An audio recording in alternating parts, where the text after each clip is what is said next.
the proposals and candidates on which she is voting. Now it is my pleasure to welcome our Toastmaster for the evening. Joanna Tavera is our immediate past president and our vice president education. I think the quality work she's done on this program is going to speak for itself. Please welcome Joanna. Thank you, Judy, for that warm introduction. For our guests and our members, welcome to our Sound Advice meeting. We are an advanced meeting format, which means we have a variety of how we present material. And today is going to be a workshop on the Club Coach program. We are treating this with the concept of people have accepted the role of being a club coach, and we're being trained from that perspective as opposed to how to become a club coach. It's more about what your roles and responsibilities are once you are a coach. One of the things that I find most endearing about Toastmasters is that there's quite an opportunity for different various trainings. On the flip side of that, what I'm hesitant about with Toastmasters is you don't get training until after you've been appointed to fill a role, whether it's an area director, division director, even a club officer. And that to me, I find challenging. Coming from the background of being in the military, we're all about didactic, basic knowledge training and about making sure that people have every single tool before they actually step into a role. That to me is something that we want to bring together with our club coach training, which is why we have a phenomenal lead discussion scenario session with Kyle Hall, which will give us the opportunity to look at scenarios that club coaches will experience and work through those things. And also, we have Mary Morrison, who's going to be presenting club coach responsibilities, some of the basic knowledge, or what I call didactic training, so that you can all understand what the requirements are. Our first speaker of the evening is Mary Morrison, and her evaluator is Sherry Kenyon. Sherry, yes. Would you please share the objectives for Mary? Yes, Mary is working on connecting with her audience. And of course, we have an audience here who are all interested in club coaching, and that's what she's going to be talking about. She is going to be talking, or supposed to be talking, to a group of people who are new to her, basically. And these people are not her regular, or many of these people are not her regular Toastmasters Club members. So this is a new group that she is going to try to connect with. Thank you, Sherry, for that overview of the objectives for Mary's speech. I look forward to your evaluation during our evaluation portion. Our first speaker and our featured speaker for this evening is Mary Morrison. She has served as the chair for the District 32 Club Coach Program from 2011 to 2012. That experience helped her to understand the needs of both clubs seeking coaches and the needs of the club coach themselves. She's the club president of the BGs, also known as Boldly Growing Toastmasters, a club that qualifies for and is hoping to receive a club coach. Joining me in welcoming past district director, past region advisor, past international director, Mary Morrison.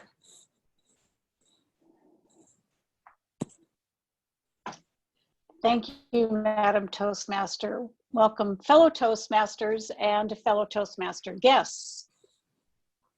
Help wanted would be my pitch for club coaches. I'm looking for someone who is interested in being a business consultant for a franchise business, and this franchise is in a little bit of trouble. What you're going to need in order to succeed at helping this franchise as its business consultant is a knowledge of the business model. That is, knowledge of how Toastmasters operates. Deep, deep in your bones, if you've been a Toastmaster for more than 6 months, you know how Toastmasters operates. You remember what it's like to walk into a meeting when you're nervous or as a guest. You probably remember what your first speech was about. how nervous you were then, or how much you had to control the time of your speech. You might have gone over in time. You might have not even made the minimum mark for time. You remember how long it took you to serve as Toastmaster. I've been a member of multiple clubs. And do you know, each time I join a new club, I feel as nervous serving as Toastmaster for the first time in that club as I did my first time at my very first club. It's a whole new audience to me, and I don't know if I'm going to be what they expect me to be.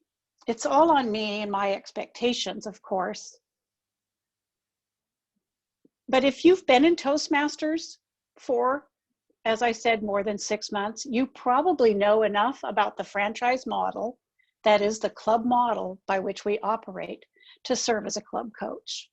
But there is more than that. You have to have the ability to learn or use your coaching skills.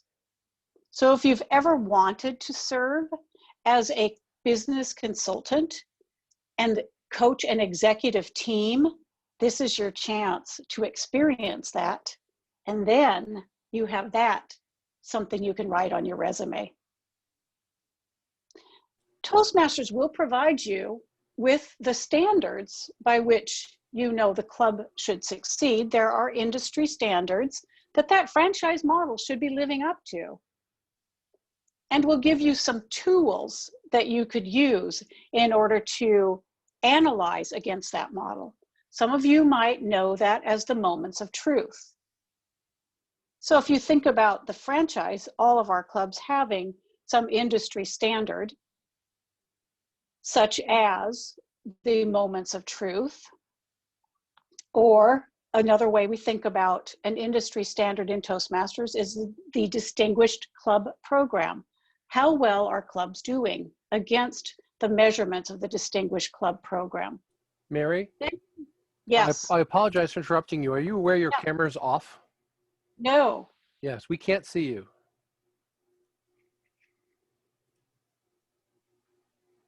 I'm having a problem getting my camera on. Thank you for that.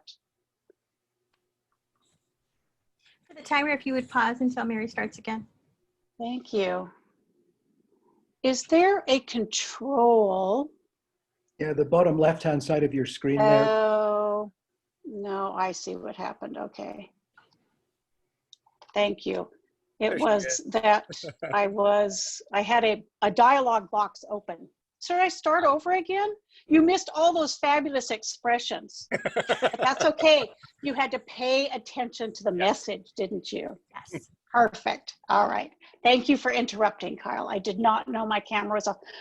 Well, one of the things I was going to talk about was how important it is as a club coach, as any kind of consultant. And I've served as a consultant to a number of executive teams to pay attention to the values that the organization has set as its standards for behavior. You do have to be willing to live up to those standards. And sometimes when you're coaching a club or any business executive, one of the toughest values to live into is that of integrity. Because frequently what happens with coaching experience is there is something going on throughout, in this case, the club, that prevents it from really living into its best behaviors. And it frequently could be some kind of violation of our Toastmaster values. Members may not be respecting each other. They may not be living the program itself. They may be reluctant to use the current education program. It really calls on you to understand and truly live those values. I mentioned that we have some standards that we live up to, and there are some fabulous resources that Toastmasters does provide us. One is the Moments of Truth model, and there is actually a club troubleshooting guide that's available for club coaches. This could be a perfect job for someone who is looking to advance their Toastmasters career and really needs that club coach achievement to take the next level of leadership and get there in their path or towards their DTM. Why would clubs want a coach? And I know that Joanna mentioned that the clubs have already decided to have a coach, but that doesn't necessarily mean that you understand why they would want to have a coach. I'm in a club right now that has 12 members, and we could use a coach, and we thought we had a coach lined up, and the coach ended up having some family issues that made it difficult, and they withdrew their application. And at first I did kind of wonder, why would we need a coach? We're really on the cusp of only 12 members. And once I gave it some more thought, I realized I really did want to have a club coach. And there were a number of reasons why. They might be looking for extra energy, just someone to give that little boost. They're working together for so long, and they've kind of gotten into a rut of behaviors. Someone new coming in gives them a boost of energy to do new work. They might have many new officers and all feel overwhelmed at the job they have to do. Someone being a coach to the executive team could be just what they're looking for. They might have tried many things and nothing worked. And if they have someone with a different set of experiences, rather than continue to go in circles, wondering if this is going to work for them, it might be something that they've tried in the past, and they might just need that extra set of eyes saying, if you twisted a little bit and did it this way, or a slightly different way, or you added this ingredient, it might make a difference to you. And one of the biggest benefits I have found for reasons why clubs might want a coach is clubs pay attention to the follow-through when they know someone is paying attention to them. And it makes it much easier for them to do the job.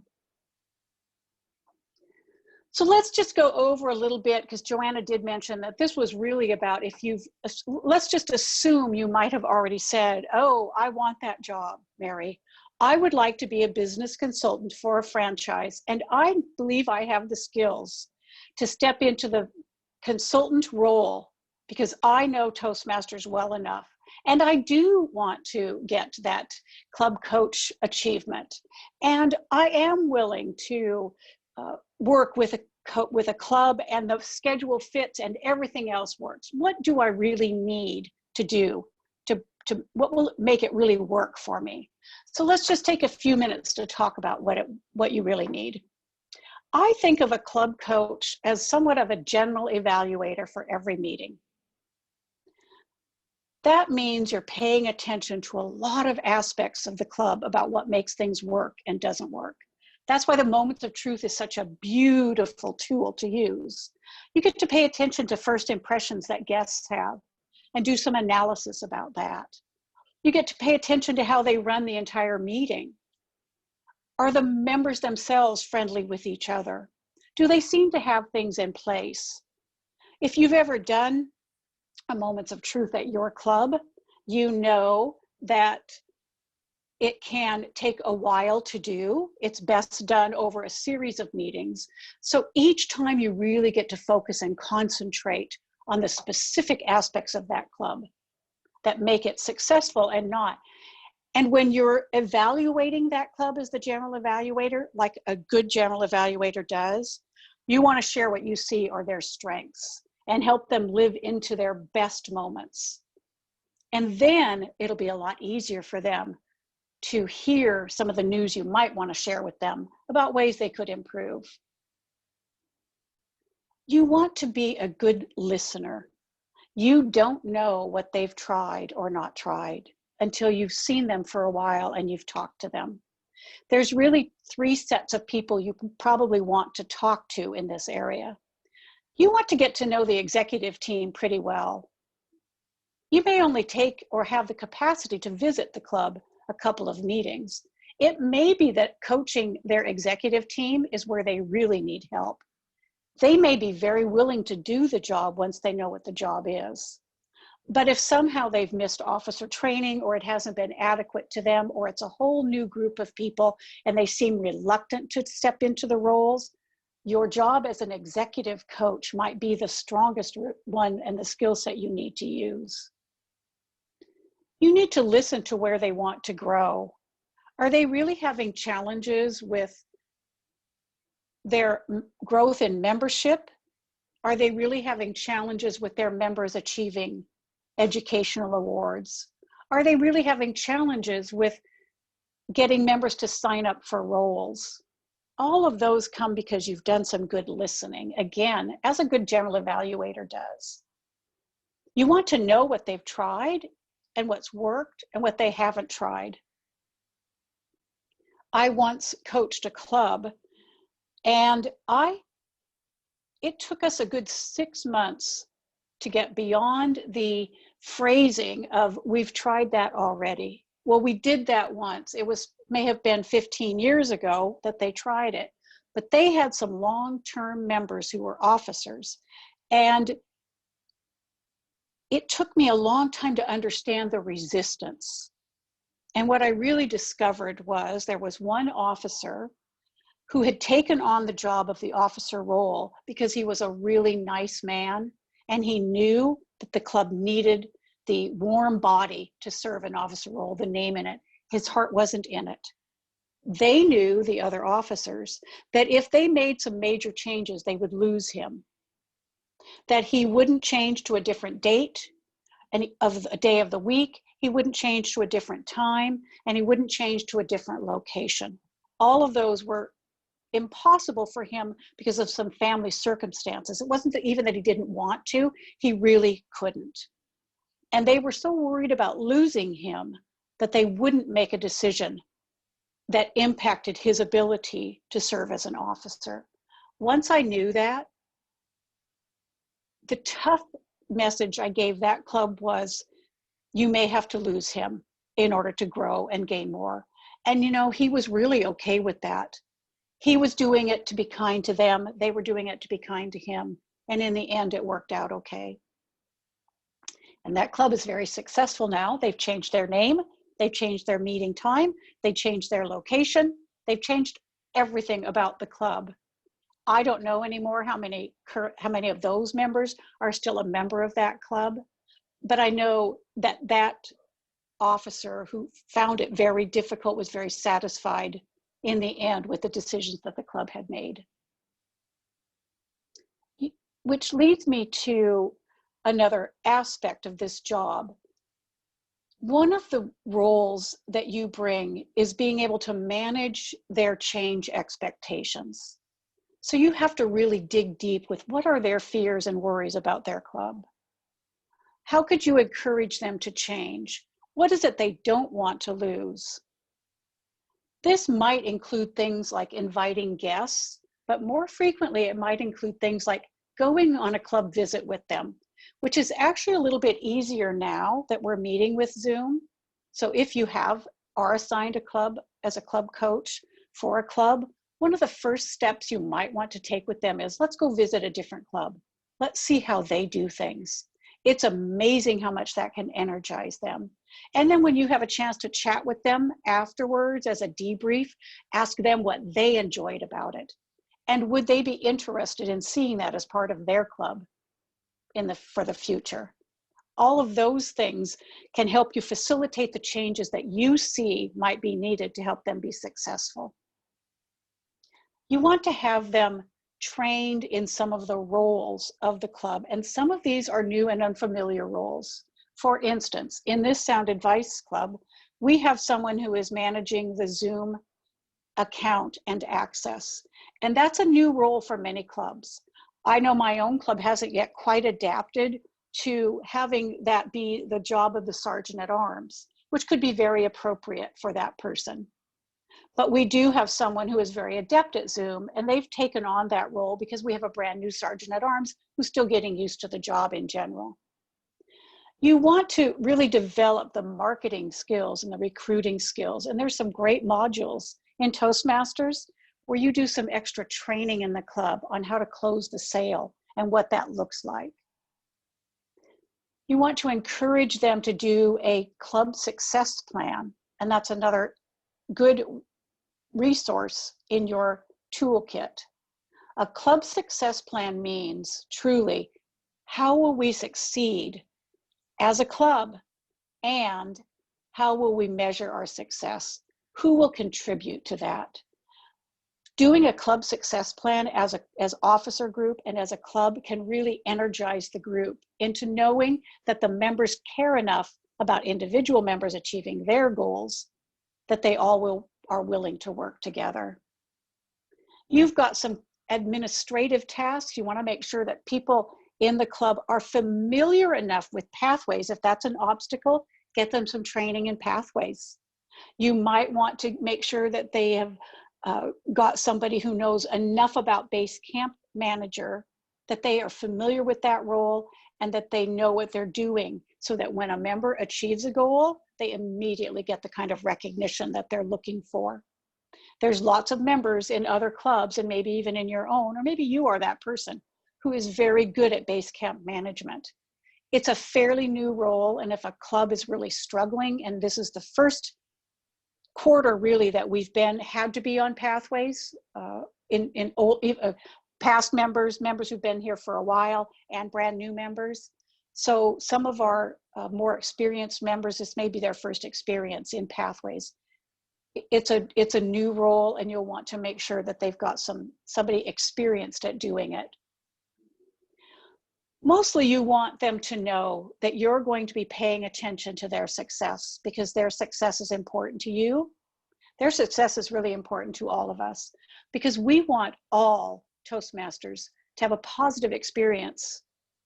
And people who are members of a low member club, we tire easily. We weary easily. Maybe you've experienced that yourself in a club. It's a lot more fun to be part of a club that I get to sit back occasionally and not have a role in, than to know that the next week I'm going to do a role, and the following week and the following week and the following week. I'd like to sit back and see how people grow and experience their joy in their own growth, rather than take on a role all the time. So hold them accountable. And sometimes just your mere presence and your own follow through does that task for you. So who's up for it? Who's going to answer my need for help wanted business consultant for a struggling franchise? Back to you, Madam Toastmaster.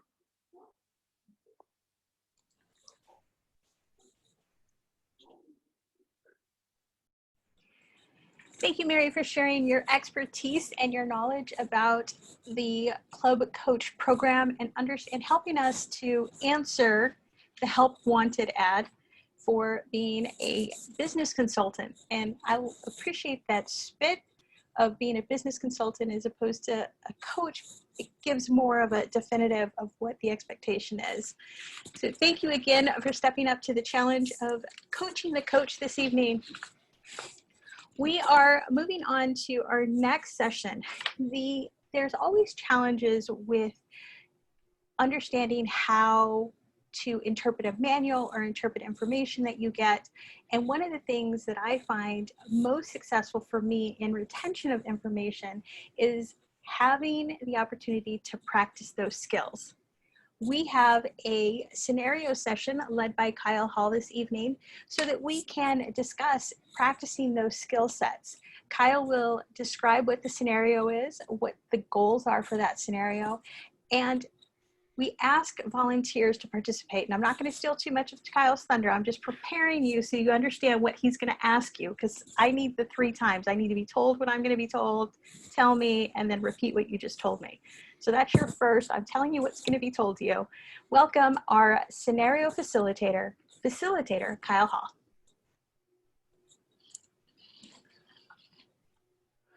Thank you, Joanna.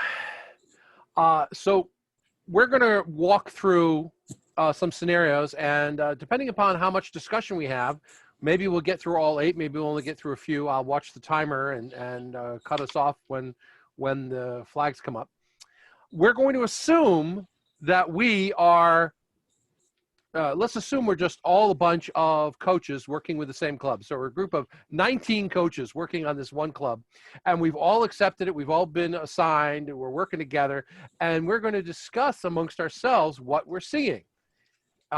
And I sent out in the email that you received at 2 p.m. today, 2 p.m. Pacific time today, 1 p.m. Alaska time. There was a Zoom link, there was the agenda, and there's also a scenarios page. You just need page 1 right now. Ignore page 2 for the moment.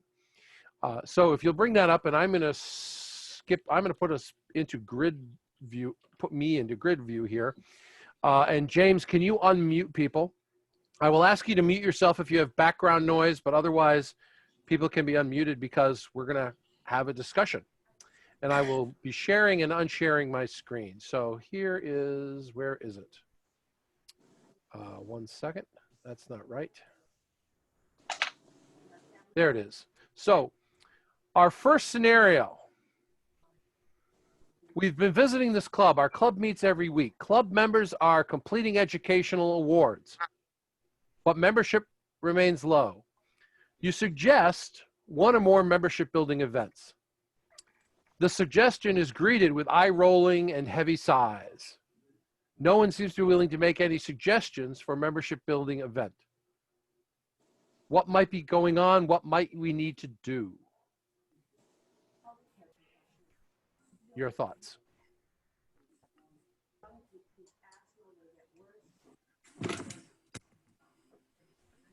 Well, like Mary said before, shouldn't you as a coach do an assessment first, a needs assessment first, before you start giving suggestions on what the club should do? So that would be step 1. Okay, so what you're saying is one of the problems here might be that the coach is getting ahead of themselves by making suggestions for actions when they haven't investigated what the problems are yet. Correct. Okay. Other Or comments? what actions have already been taken. Sure. Okay. Other suggestions?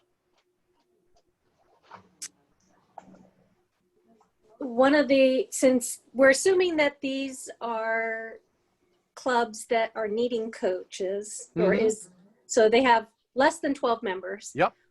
One of the things that might be going on is just membership exhaustion. Folks they don't have the energy to commit to a membership building activity. Right. And if they're still wanting to pursue, one of the things that District 32 is offering is for clubs to work together in their areas to do a membership building event, such as a demo meeting outside the club, where all the clubs in the area would work together to hold a demo meeting to build membership. You know, I wonder if another thing that might be going on is that they all like each other, they have a close bond, and they're not particularly interested in having any more new people. Okay, so Roberta was talking about membership exhaustion, or what I like to call meeting fatigue, where people get tired of the meetings. And you're talking about, Judy, correct me if I'm wrong, but you're talking about a club that has become more of a social club than a Toastmaster club. Am I correct? Well, they're meeting their goals. So okay, you're right. You're right. They're doing a Toastmasters club, but I think if they've got a good bond with each other, maybe, we don't know for sure if they've got meeting fatigue or if they just like each other and are not real interested in growing the family, so to speak. Okay. James? So another thing I want to mention here is we might want to look at the leadership skills of the officers. How long have they been officers? Do they have the commitment or the soft skills to network and approach people and take that stand to be out and organizing those events? Sure. So sometimes it might be some fear because I don't know how it's done. I don't feel comfortable handling those kind of events. So digging a little bit more, try to understand why might be a stop show on organizing a membership or different type of event to have people.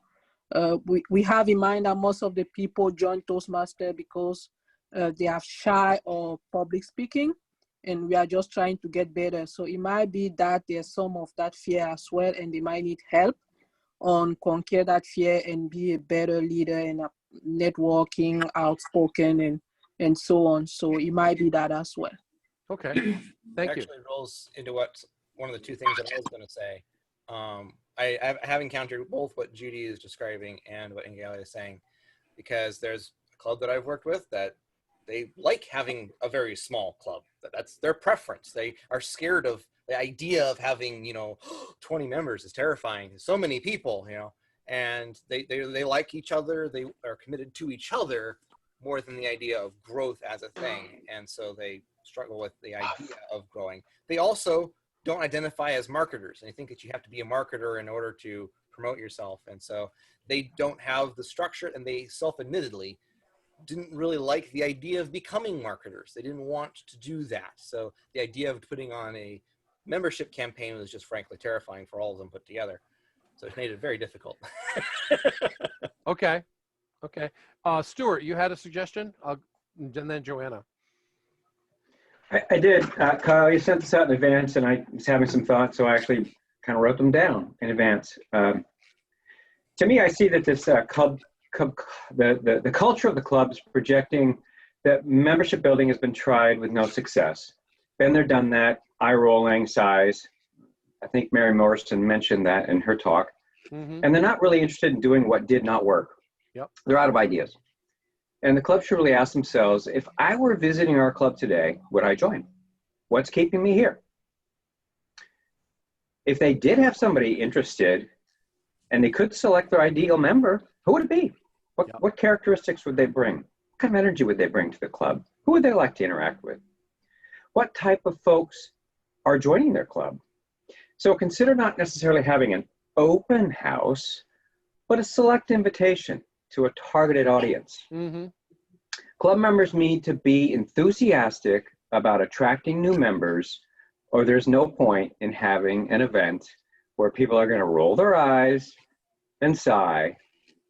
That tenor, that culture is going to be felt in the outreach. It's going to be felt in the event, the planning, and the execution. Yep. So the real question is getting down to what James alluded to. Do they want to grow? And if they do want to grow, who else would about getting beyond the traditional what we've tried? So that's my 2 cents, maybe 3. So I want to mention, we're going to move on to the next scenario in a second. I want to mention that this scenario was one I actually went through a number of years ago. I was new working with this club, and I suggested a membership building event, and I got the eye rolling and the size. And one of the members stood up and said, look, that doesn't work. We sat outside. We sat at a table outside a grocery store for 8 hours, and we didn't get a single member. And I was flabbergasted. I was stunned. It never occurred to me that anybody would ever try to grow their club by sitting outside a grocery store and asking people if they wanted to join Toastmasters.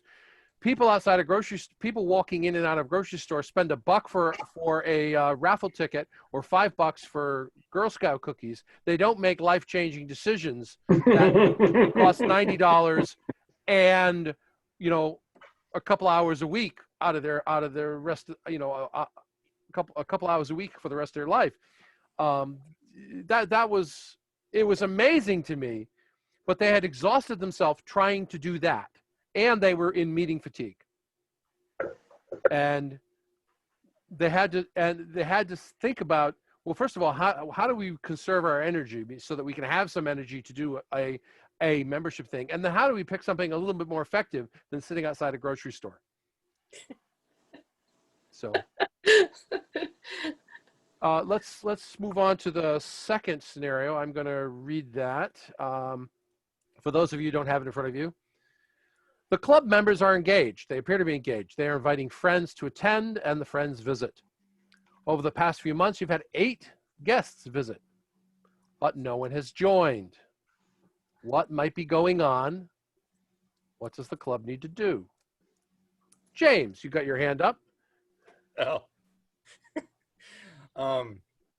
Yeah, so in the same club that doesn't like marketing, I noticed one of the immediate problems with when you don't like marketing is that you don't understand the fundamental premise of making a sale is that you need there to be some sense of urgency in order for somebody to actually buy something or purchase it, which is actually essentially what you're doing. Asking somebody to sign on is asking them to buy something. So you're closing a sale. It requires urgency. So you don't say things like, it doesn't matter if you sign up right now. You can do it whenever you like. Down the road, some other time. And they, particularly if you don't explicitly tell them, don't sign up right now, because that just completely killed any possibility of not only you making the sale, but anybody else. And you effectively just told that person, I don't want you to join. I don't care if you come back again, even, because that's effectively what you are communicating to them. And I mean, it may seem polite and nice and not wanting to seem salesman pressury, but it also makes you seem like you really don't want them at all. And it really kills the sale. And it was really frustrating because I was about to try and make the sale. And that might be happening, that they're not really inviting. The first question on my mind, though, was how well organized are their meetings? Maybe people come to a meeting that is not at all well organized, or Right. something unattractive about it. So James is talking about they're not making the close. You're suggesting they're coming, Judy, but maybe the quality of the meeting is low. Vicky. I'll mention as well the. Oh, sorry. Go ahead. Is it Angel? Yes, this is Angel. What I will mention as well is, what is the target audience? What kind of people come to the meeting? Mm-hmm. Is it more the millennials or the baby boomer? What are they looking for when they come to the club? Is it a club that they feel welcome? So we need to play a little bit more around the emotional intelligence to try to understand who is coming as a guest, what kind of maybe person, or what are the goals. So by having them question, how do they feel at the end of the meeting? What are your feedback on the meeting? And even follow up. And it's very important to follow up after the meeting. So you must get their information while they're in the meeting, to follow up with them after the meeting couple of times, to try to bring them for another experience and finally signing up. So I agree also that we need to close the sales, but it might take time, but we need to reinforce that we really want them to join the club and understand why it's keeping them not to join the club. Well, the other thing that was kind of not explicitly stated, but buried in what you said is, maybe they're not inviting the right candidates. They might be inviting people who can't afford the dues.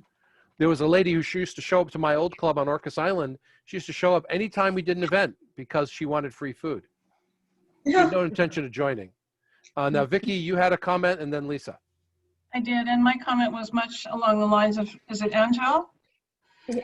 In that there needs to be some conversation, actually there needs to be some listening as to why that guest is there. What motivated them to attend? And that really is the bait. They're giving us the bait. We just need to be able to put it on the hook and deliver the baited hook to that prospective guest. Okay, and Lisa, you had a comment, and then Lori. Yeah, mine was more just treating people like people instead of like as meat to catch and think.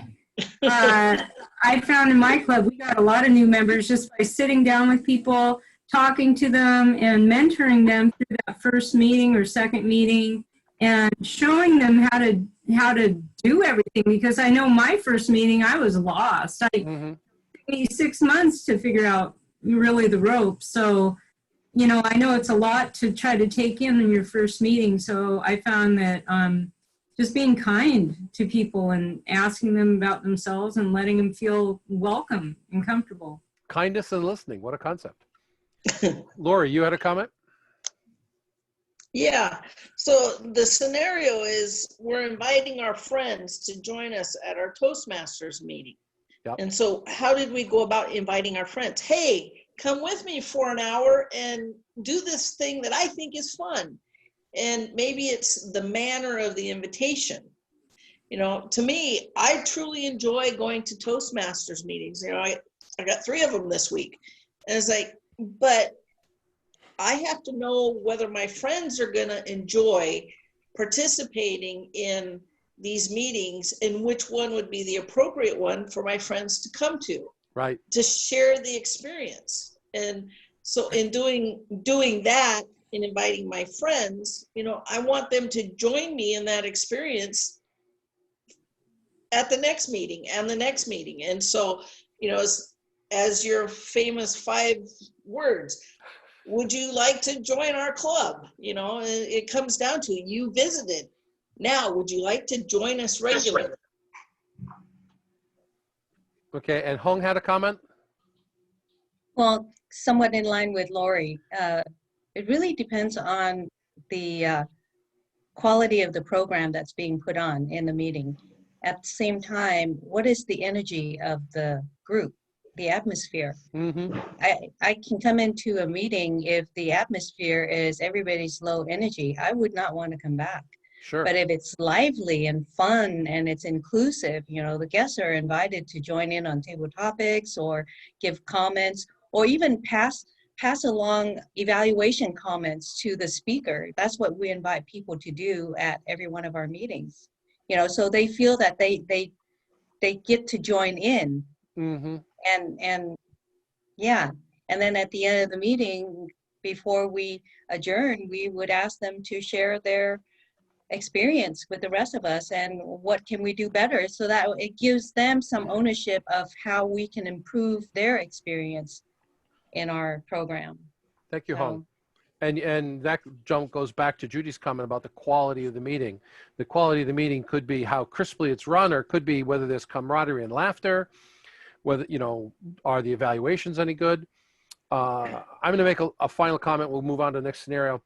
During my tenure as club growth director up through immediate past district director, I was working with clubs, trying to help them grow. And one of the lessons I learned, one of the strange things I saw, is the clubs that were the most successful at growing were the thing they focused on the most was having camaraderie, laughter, and great evaluations. They focused more on that than on marketing. Now, they might have done some marketing, but they focused first on camaraderie, laughter, and great evaluations. And that seemed to make the club really attractive. So let's move on to another scenario. One second. And go back here. Scenario 3. Members are not signing up for meeting roles in advance. The lineup for the next meeting is usually finalized at the end of the previous meeting. Is this a problem? If it's a problem, what's going on and what do we need to do about it? James, you already went. I'm going to let Joanna go first. Thank you, Kyle. And I'm going to speak solely from having been a club coach previously. I know that we all have experience from our own examples of what we do in our clubs, but having been a club coach previously and had this specific thing happen, one of the discussions that we had as a executive committee and also as the club was, hey, are you interested in doing different formats? Do you want to have a guest speaker? Do you want to have a table topics only meeting? What do you want to do? And you plant those seeds, or I planted the seeds as this is an opportunity for us to take a step back, probably add some humor, get the guest more involved. And I was always looking for other opportunities instead of the standard 2 speaker meeting, because we only had an hour. So standard 2 and 2 evaluations, 2 speakers, and just change up the dynamic a little bit. And people were more inclined, once you had a fresh meeting, to come back to the standard meeting. I'll give you another example. Bremerton 63 right now, like next week, we're putting Goldilocks on trial. We've had the same 6 members keep coming back to each and every meeting. And I'll tell you, I've been the Toastmaster of the day probably more times than I want to actually admit for, each meeting. So probably 3 weeks out of the month, I am the Toastmaster of the day. And so we've decided to just change things up a little bit and just make it more exciting. And as a club coach, those are things that I recommended to the club.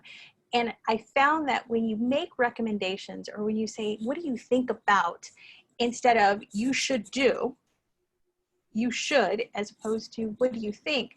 It invites that communication. It offers the opportunity for other people to say, yes, I want to do that, or let's try this.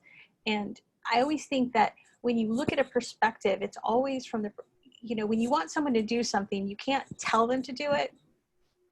I don't know if you can go back to when your parents told you to do something as opposed to asked you if you wanted to do something. Just put that spin on it. You're not their parent, but it is the concept of having them involved, and people want to be involved in their own success. Thanks, Joanna. Next comment. I've been a club president where go ahead, Angela. It got very boring to come and do the same old. And then people were really missing the meeting, or we had an agenda and the day of the meeting, we don't even have people to complete a meeting. So I try and test new idea, having a meeting out of the normal context and normal location, have a small happy event. So we meet at the restaurant and then we practice the skills that we're going to practice at work. So when you feel like there's sometimes more resistance to change, what I have been doing that is successful, I ask them to vote. So I'll put a Google form quickly and I send it to all the members, say, hey, this is probably some of the idea that we think we might do on our next one. What do you think? Vote. And then the majority, we're going to do what the majority will do and more will come. So I've seen a lot of people that just come when we do different things instead of the normal meeting. So most of the time when I see we have more than 6 members attending, we're doing something different. We are not doing the traditional meeting. Okay. So I try to have that on my club at least once a month to try to bring people together. So. Thank you, Angela. Roberta? I was going to say that, again, assuming that we're talking about a club that has less than 12 members, maybe you have 6 or 7 that are actively attending meetings on a regular basis. You get back to that meeting fatigue. Yep. And I was an area director of one club that insisted on having every single role, traditional meeting role, on the agenda. And it took a while to get them to realize, okay, if you only have these many people attending meetings, you need to cut out some roles so that you don't have everybody giving the speech, everybody doing an evaluation and all these things. And so in my home club, we were struggling for a while, and we decided as an executive team, deciding these were the 4-5 roles that we're going to have every single meeting. And 2 of those roles were going to be automatically assigned based on when you join the club, which is Toastmaster and Table Topics Master. So those were a complete rotation. And then the other 2 roles was a speaker and evaluator.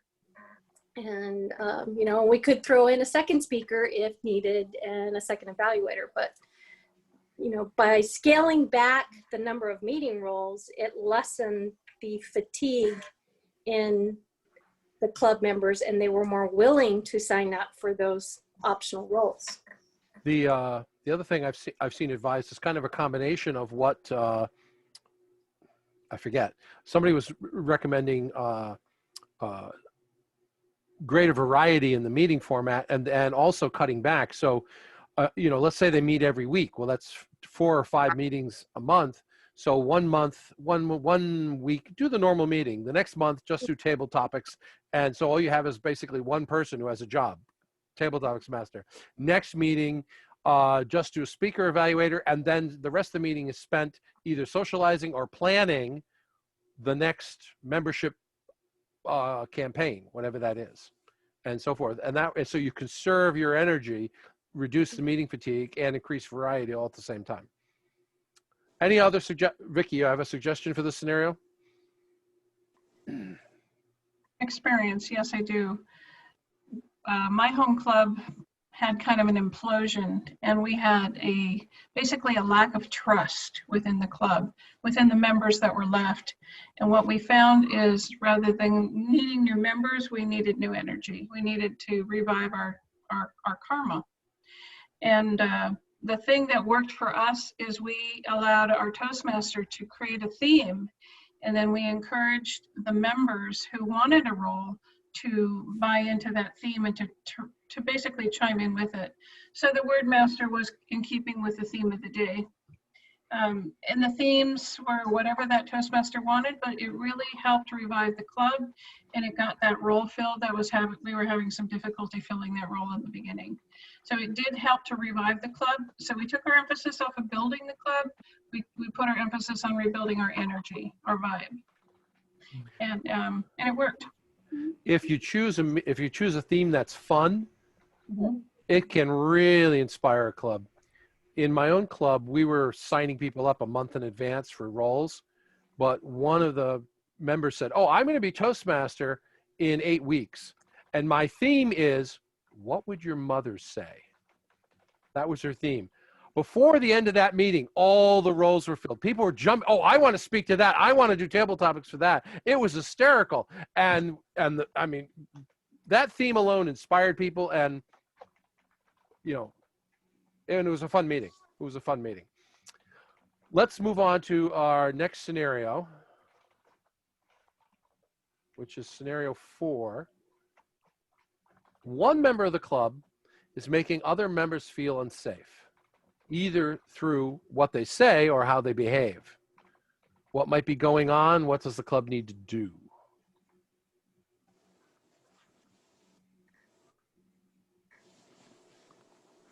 James. Complete silence. Yeah. That one's Never actually experienced that, anybody so- out. He's close to home. Go ahead, Graham, Jay. you haven't. Hold on, Graham. James, go ahead, and then we'll. Go ahead. So as coming from my home club that really prides ourselves on having a safe environment, that's part of our distinctives, that we focus on that as part of our club culture. We did that because this happened in our club. And it wasn't so much that the person was inherently unsafe or a bad person. They had a wildly different personality and priority sets than everybody else in the club. I say somebody was hyper extroverted, they're hyper extroverted. And they were aggressively extroverted, in which case they wouldn't tolerate introversion.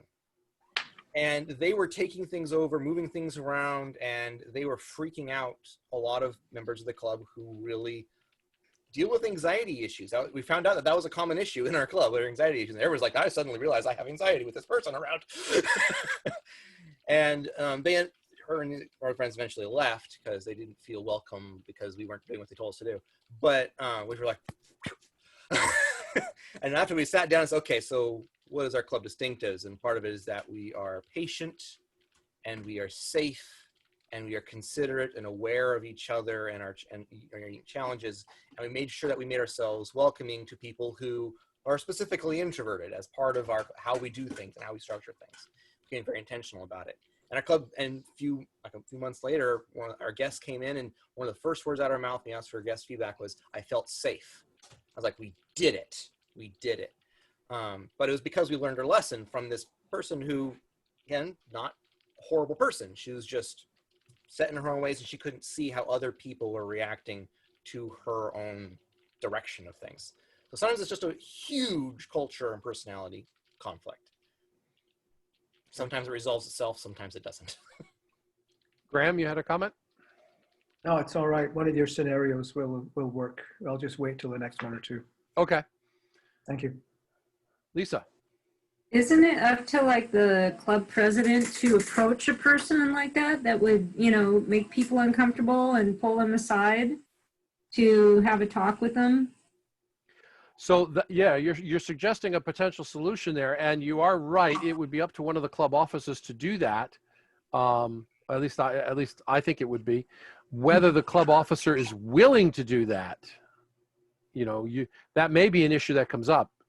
Fear of conflict, conflict avoidance. Yeah, it came up in my evaluation, so I was just saying. Okay. To do it, it is. It's hard to do it. Yeah, Mary. So I've faced this a number of times with clubs, and clubs have taken different approaches to it. And one somebody's mentioned where if the officer, particularly the president, has a one-on-one meeting with that person to say something. If the president isn't comfortable, maybe somebody could coach the president on how to get comfortable, because it's a fabulous skill to build. One club I know had its officers, this member was not an officer, had the officers talk about what to do, and 2 members opted to try to coach that member into more acceptable behavior, and almost made it like a performance plan. So they said, this is so disruptive to our club, it's difficult for us to operate with this kind of behavior, and then got really specific about the behaviors and said, this is what we want to do. I've had, as a club president, I've said to a club member, I will not put you on a role as a speaker or any other you will not serve as Toastmaster, and you will not serve as speaker until you do these things to meet these standards, because they couldn't, they were threatening. Their behavior was, this member had some mental health issues, and it was very unpredictable. And so, yeah. And then there've been light moments that I've taken other club. I used to be in a club with a police officer, and that police officer then became the target of some people who were attending the club from the community that felt that they had a beef with the police and they were going to take it out on the police officer. So I had to just kind of lightly say, none of us are here as part of our jobs. We are all here to grow our skills in this area. Please don't use this as a private, and it could have applied to anybody. Yep. A private attorney, a private doctor, your police officer, whatever it was, that's just not okay. So you can kind of do a generalization, and a lot of people get that. That's it. Go ahead, Roberta. One of the things that it could help to just have that quick reminder at the beginning of the meeting, when you're opening the meeting, of stating what the club mission is.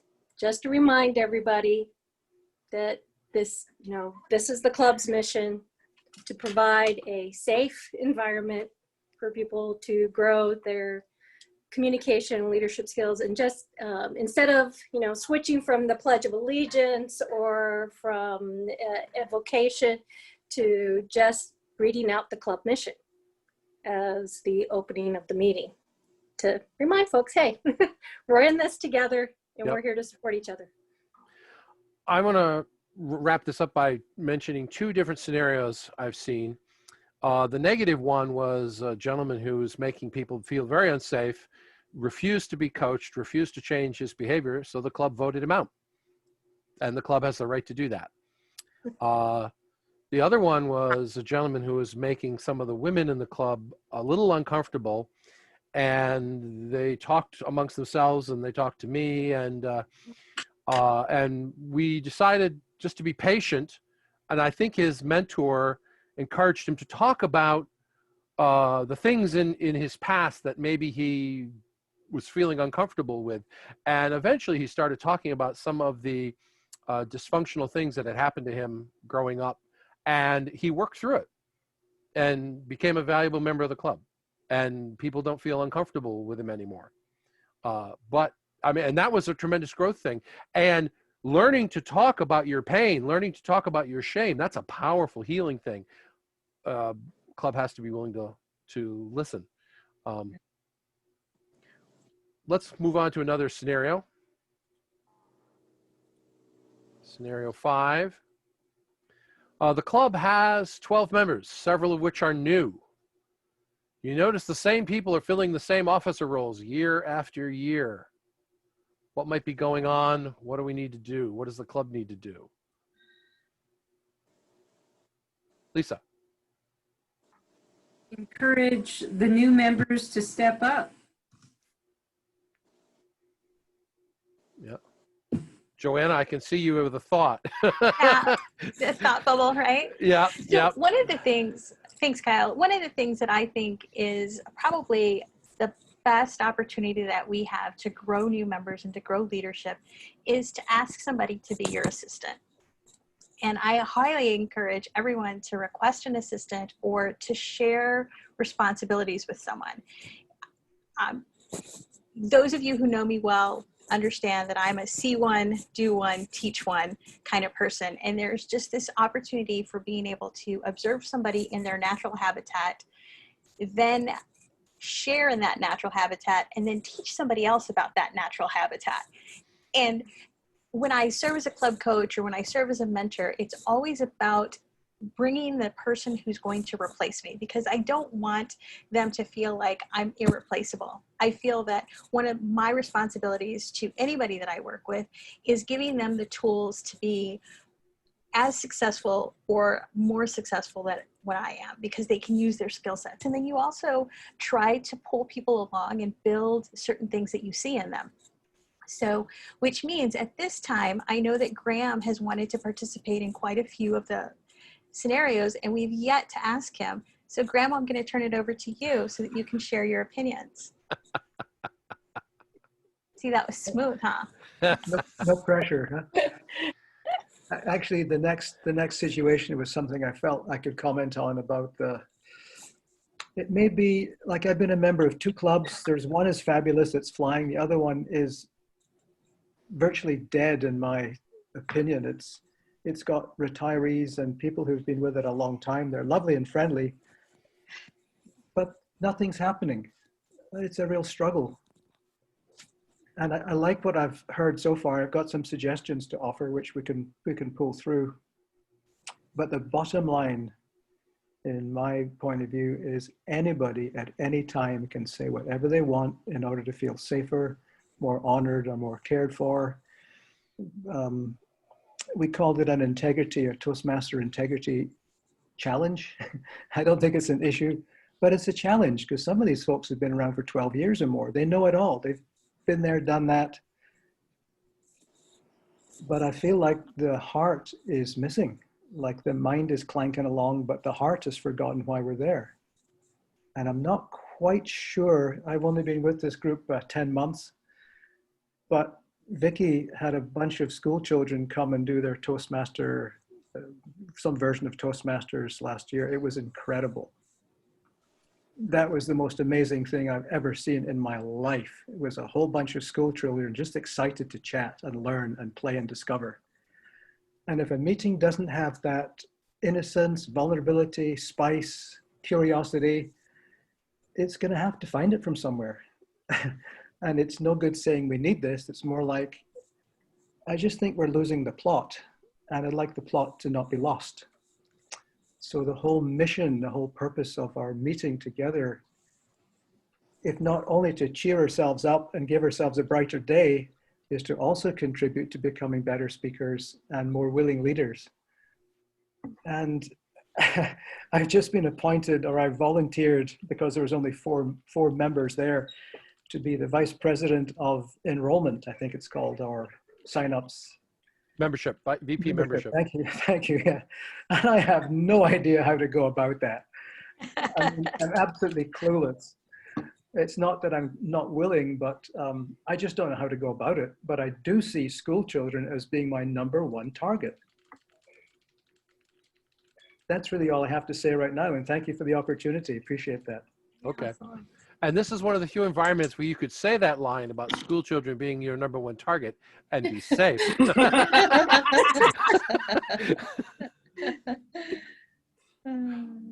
Okay. So I want to add something here. Go ahead, Angela. When you observe a room over time, you kind of know the high energetic people. So you need that ability to flag the high potential. So you need to be a kind of submarine coach for someone who doesn't know he can take that leadership role. Mm-hmm. So try to see who has the gut and doesn't know who has the gut. And try to, in a subtle way, draw them to take some ownership or some activities to spark that commitment. Because this is just volunteering. Everybody come with their own agenda. But how can you shift someone's mind to understand that he has the skills to do something that he doesn't know he has?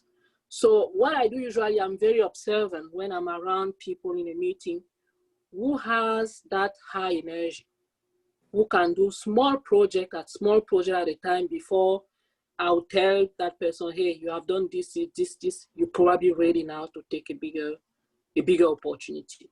So that's one. The other thing that I usually do is I listen to those people who never speak. The one that are always quiet has a lot to say and has usually a lot of advice he can provide. So those are usually how I feel about them, and dragging people to understand how they can take in small project. Like we have a small event in a restaurant where we're gonna meet. How about you organize that? You make sure everybody come, you talk to whoever want to present a topic, and then you craft the agenda for us. And that day you're gonna be our Toastmaster in the restaurant. We start leader like that, and we support each other, and then we see. And anybody who come with an idea, I'll say, how about you lead that? I'll be supporting you, but that's a great idea. But can you lead that project? Can you lead for that special event? So more and more, and then you see how you can drag them to bigger project or bigger responsibility until you know that you are be coaching them without them knowing that you are be coaching them. So that's probably a good approach, because I've seen that voluntold doesn't really work. Okay. That's for me. Kyle, another thing that can help you, I belong to a club where we have many of the same people will be officers again. One thing that can help is simply to follow the procedures, have a nominating committee and reach out to the whole club. Yep. And maybe even, there is a rule that the president cannot succeed himself. So maybe even that club should say, for us, nobody can succeed themselves for a while. Yeah, yeah. And one of the things I did in my home club, when I noticed the same officers were just kind of shuffling themselves around the leadership role, is I got on the nominating committee and I pushed for younger, newer members and started getting the newer members on the officer role. And I've been on the nominating committee for several years, always dragging the new people on. And it's made a tremendous difference to the energy level in the officer corps. So let's move on to the next scenario. Kyle? Go ahead. Okay. Sorry, yes, I know. I'm putting the kibosh on that. So. It's your meeting. No, I'm making the reference to my phrase Kyle Bosch too. So I just want to touch so just real quick, I want to go back to what Angel said, excuse me. I like how not only did she say, how about you do this, but she also gave task specific things that the individual could do. And I feel like quite often with anything that we do, and we ask somebody or we say, hey, do we want to do a marketing event? We forget that there's tasks involved, that there are specific things that we can highlight people's successes from. So Angel, thanks for reminding me about that, is that it's not just asking somebody if they want to do something, but explaining them what their tasks or what the checklist is going to be and how you're going to be supportive. So that's always a phenomenal thing, especially to have in a coach. That's all, Kyle. Thank you. Okay. Any other comments? Okay. I think the scenario that Graham was referring to is number 6, which is, in your opinion, the quality of the meetings is poor. Members are demonstrating weak Toastmastering, speaking, or evaluating skills. So what's going on and what do you need to do? What could we do about it? I actually have a quick one-liner here, if I may. We're selling ourselves short. The standards, the adventure, the joy of living has gone, and it just needs to be put back in again. That's it. I mean, DTM's talking about a trip to a museum somewhere, showing slides. It was almost like, sorry. I mean, yeah, it's hard not to be judgmental, but at the same time, I think distinguished means something, and it ought to stand for something, and not just dribble, some version of dribble along. We had a wonderful time, la, la, la, la, la. Here's a picture. Sorry, you can't see it. I mean, just distinguished has a certain air of reverence, at least, and honor. And I do not want to dishonor anybody because it's all a personal adventure. but I just feel like that's what's happened, and I'm stumbling on how I can inject the right qualities to encourage. Mm-hmm. You know, one thing that occurs to me, maybe does this club know that these are not good speeches, these are not good evaluations? And is there some tactful way to bring in guest speakers to have evaluation exchanges even? You speak to another club and have them evaluate you. And Toastmasters used to do that on a formal basis. Right. Yeah, we've had some wonderful guests. So many exchanges. So what you're talking about, Judy, is speaker evaluator exchanges, where like a speaker and evaluator go from one club and right. Yeah. So these Toastmasters can see of what quality really is without telling them your poor qualities. I'm going to show you another club that's good quality, but somehow tactfully bringing me in so that they'll see an example of what the standards should be. Sure. Okay. Anybody else? James? I was going to comment on something similar to that, that's one of the beautiful things about contests, because even if people in a club aren't particularly excited about competition as a thing, participating in club contests means that they suddenly are exposed to these high-level speakers from other areas, and it inspires them that, oh, this is what a Toastmaster really is like, in a sense, kind of like what Graham was saying. If wins Toastmasters International speaking contest, and you see that and I go, wow, I could get there. You know, I could be that. And it infects you with this desire, kind of like watching, a sports movie makes you want to go exercise, kind of thing. It's kind of like that. I know. Doesn't do that to me, James. Okay, watch Searching for Bobby Fischer. You want to become a chess master by watching chess. There you go. Okay. But I remember when I went to the first TLI over in Shelton Club, and then you and Phil and Michael Marion came over there, and you all presented, and I was like, wow, this is impressive. This was good. I really enjoyed it, and I was really excited about it. And it kind of showed me kind of the wider world of Toastmasters in a sense, and it really put some fire under my seat to really push through and do more, even though my own club wasn't showing that same level at the time, because they were really struggling at the time. But I was able to come back with that fire and inspire them to push through and give me the impetus to set an example in my home club that kind of picked everybody else along for a bit, which is really nice. So yeah, it's what like Graham was saying, which I really liked, is putting that spark in people. We've also invited a few guest speakers from time to time. Yes, exactly. You need to have that. So, but instilling that spark, sometimes it takes a really good inspiration from outside. Roberta. May I add? Oh, who is that? Hung. Okay, right after Roberta. Do you have time? 1 second. We have time. Go ahead, Roberta. There's the inviting and exchanging guests of speakers and evaluators. Maybe your club or maybe the club is not so keen about having guests come in.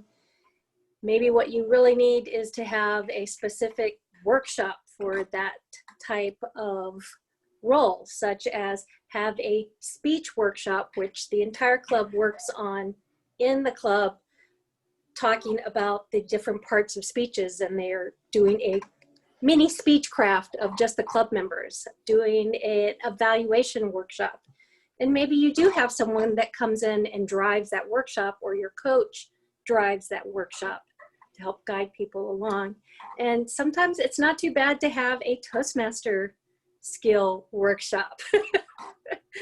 Everybody assumes that, oh, here's this role, Toastmaster, and when you get assigned it, you know what that role involves. And maybe sometimes you need to have a little workshop of what it means to be a Toastmaster. Okay, thank you. Hung?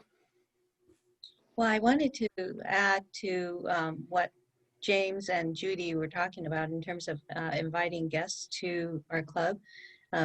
You know very well, Kyle, since you've been very involved with getting us back and running our club performing again. And I think it's really important for the team to determine or decide what kind of standard of meeting the club wants to have, first and foremost. And then from there, step outside of the club, encourage members to step outside of the club to go to attend other club meetings so that they can gain some insights on how things are done. And then at the same time, invite experienced members from other clubs whom we know are very versed and skilled in their ability to perform each and every role. Like last week, we have our first meeting on Zoom, and Kyle, I knew, was an expert in evaluation. So I invited Kyle to be a part of the general the evaluation team, and he served as General Kyle Hall. And then also our sister clubs, Key Peninsula, I invited them to come over because I know there are some senior members over there who have held roles and done their roles very expertly, and that way we brought in experienced members from outside of our club to show our newer members, because we have several very new members who didn't know how the role was supposed to be performed, and you all did great in helping us, helping our members to see the quality that we can have within our own club. I'm going to mention this, and then we'll give Vicki a chance, and we'll move on to, we'll see if we have time for one more scenario. The thing I like that's been mentioned is go out and visit other clubs and invite other people into our club, because that's, I think, a much better way to shake things up and to let the club know there are other ways of doing things than for the coach to say, boy, your meetings are bad. That's probably not a message most people are going to want to hear. Vicki? I agree with you, Kyle, and also I wanted to pick up on what Hong was saying. Hong, am I pronouncing that correctly? The idea of a sister club is really a great one. I've seen it work well. Roberta's club at Centerpoint in Anchorage worked as a sister club to a military-based club that we had here in Anchorage for a while. And the synergy between those two was fantastic, and the sharing of ideas, subtle, very soft training worked extremely well. I was the area director of that club when they had that sister relationship. So that can really kind of share that responsibility of coaching them by having another club adopt them as a sister or brother or whatever, a relative club. Okay, let's do one more scenario. Club members appear to be bringing in guests and turning those guests into members, but the members don't seem to last more than 6 months. What might be going on, and what can we do about it?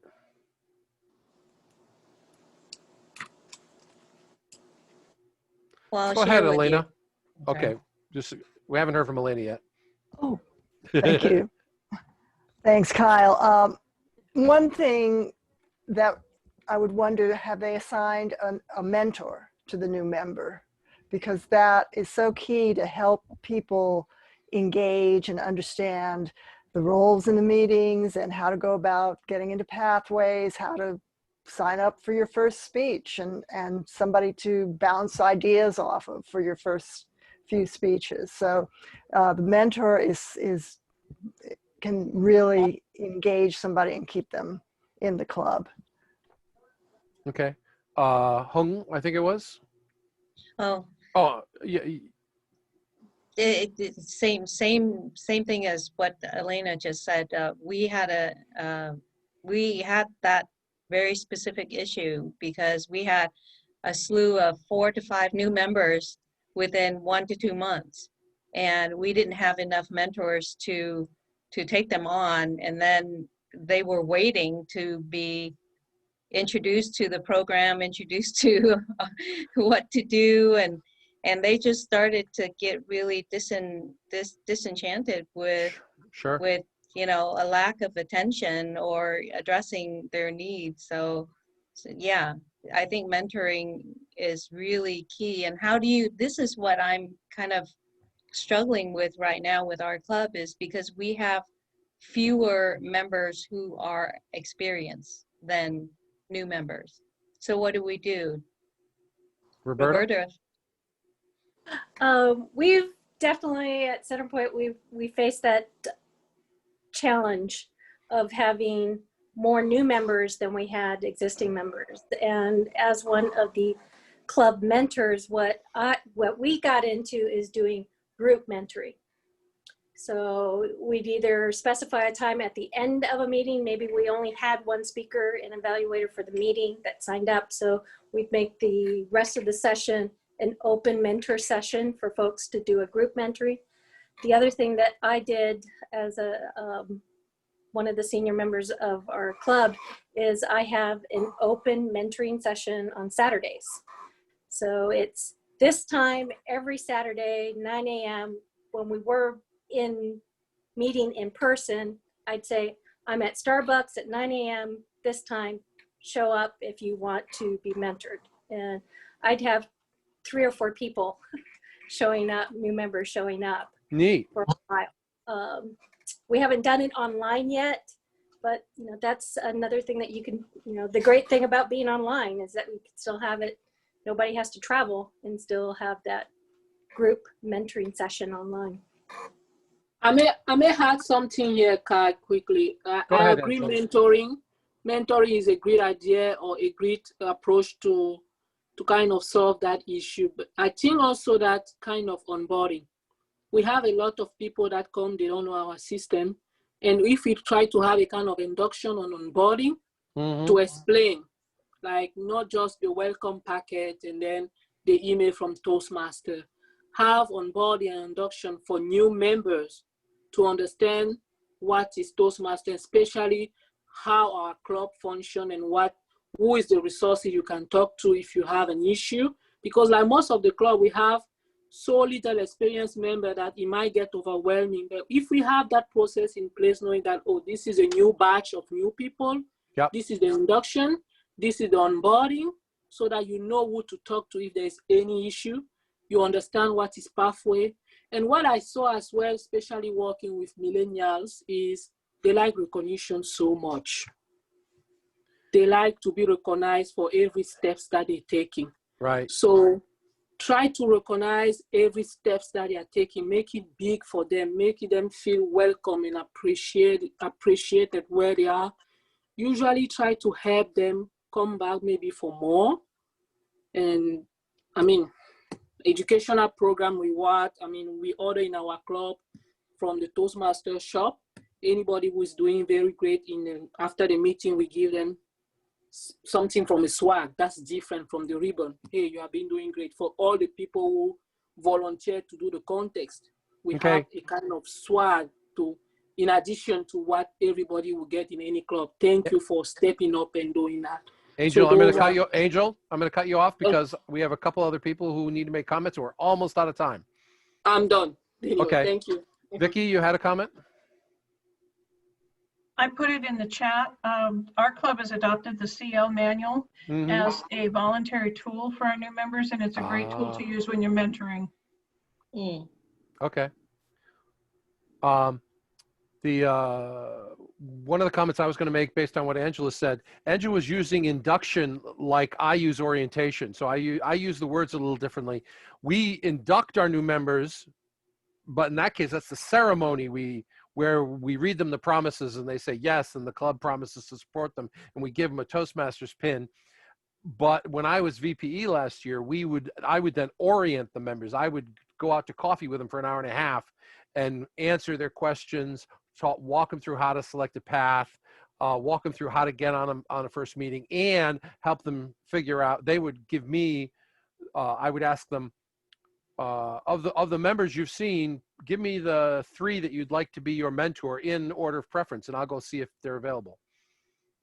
So that was all part of that. And I tried to do that orientation usually within a week of their induction. We are at 8 o'clock.